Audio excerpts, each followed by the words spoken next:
The underrated revenge thriller film Landmine Goes Click offers a challenging viewing experience, and its ending actually deconstructed its own genre. Released independently in 2015, the film follows 3 American tourists in the country of Georgia who find their picturesque getaway interrupted when one of them steps on a landmine. Shifting gears almost constantly, Landmine Goes Click quickly elevated itself above its original high-concept horror idea, and incorporated the revenge genre for even more effective scares. More importantly than all that, Landmine Goes Click explored deeper themes which allowed the movie to deconstruct the popular horror subgenre and analyze it through a modern lens. Reminiscent of the grindhouse B-movies of the 1970s, which often used gruesome imagery and shocking plots to get their point across, Landmine Goes Click pulled no punches in its storytelling. As such, the reviews were evenly split between those who appreciated the movie's bluntness and those who were completely turned off by it. Much in the same way that the revenge genre has seen evolutions over the decades, Landmine Goes Click attempted to spur evolution in the anti-revenge movie genre and largely succeeded. While the ending of Landmine Goes Click was just as shocking as the rest of the film, it fulfilled the story's overarching themes. Did Alicia survive? Spencer Locke's character died off-screen in Landmine Goes Click. Alicia looks concerned in Landmine Goes Click. Despite being overtly gratuitous with what it showed on screen throughout most of the film, certain details of Landmine Goes Click were left to the imagination or tucked away in the dialogue. Having been victimized by Ilya, Kote Tolodeva, and presumably killed by his blade, the final fate of Alicia, Spencer Locke, was not explicitly shown. It was only during his final acts of revenge that Chris, Sterling Knight, revealed that she had succumbed to her wounds and died while he attempted to drag them both to safety. Obviously haunted by his experience, Alicia's death transformed Chris entirely. Hearing about her death from Chris, the man who loved her, made his revenge all the more personal and added another wrinkle to Ilya's brutal actions.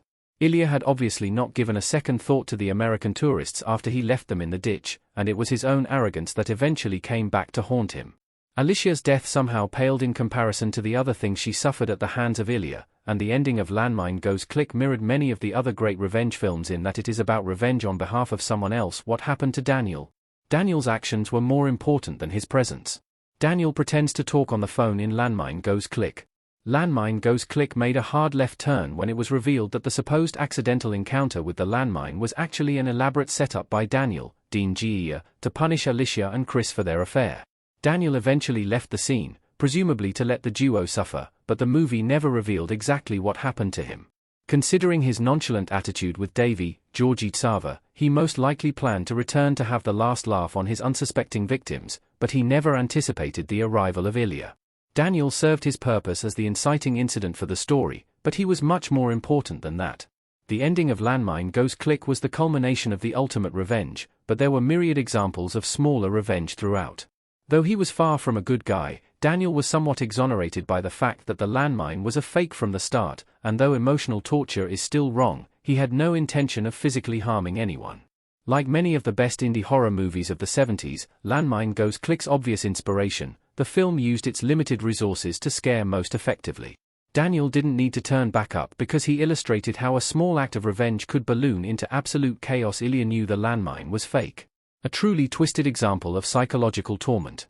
Ilya digs while taunting Chris and Alicia in Landmine Goes Click.